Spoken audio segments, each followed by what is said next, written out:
Hi, and welcome to CraftBox for Sunday, March 18th. Today we're going to talk about the story that was on the cover page of the Metropolitan edition of the Sunday Times. It has a really great cover with this grid of 6 New Yorkers who are going to appear in the story. And these New Yorkers all received a violation of some kind, not a traffic violation or any sort of criminal activity, but sort of a violation of one of the city's many, many laws. So we're going to hear more about that later, but the online edition has a different title than the paper edition. Paper edition says step right up and say what happened, and online they changed it to this here. The judge will hear your 223,000 excuses now. So what could New Yorkers possibly be doing that would cause them to have to go before a judge and give an excuse or a reasoning? 250,000 of them. Well, a lot of the article is about just that. So when the article opens, Andy Newman, the author, has this as the opening paragraph. There are a lot of ways to run afoul of local laws in this town.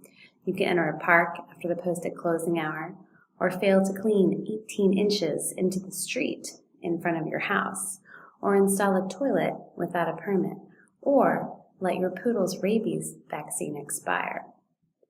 You can spit on the sidewalk, or urinate on the sidewalk, or drink a beer on the sidewalk, or leave your trash can on the sidewalk before 4 p.m. on the eve of collection day.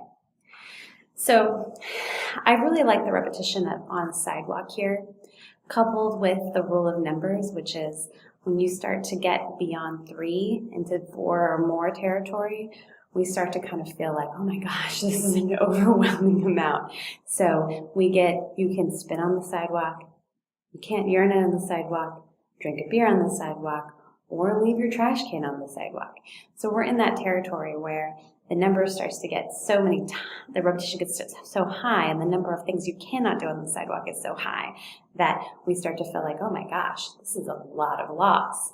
Also, the sidewalk is a great thing to bring up early on in this article because that's really something that every New Yorker has in common.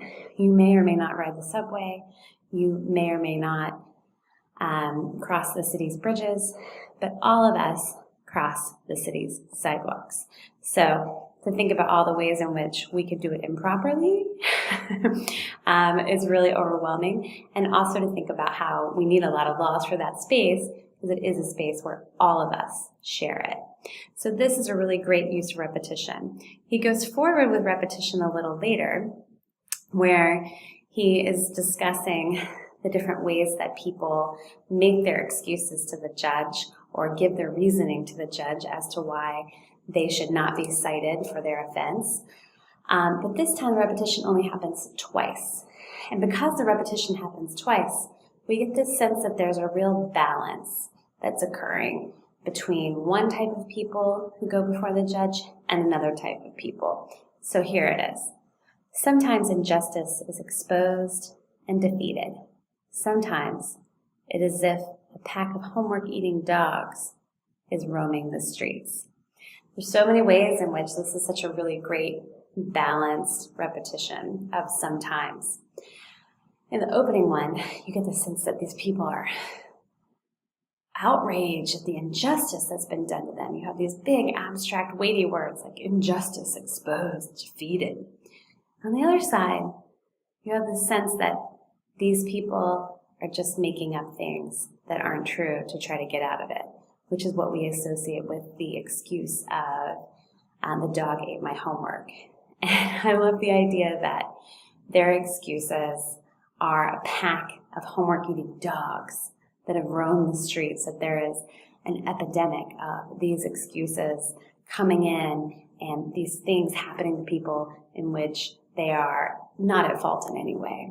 So it's a really great balance that occurs in this second repetition.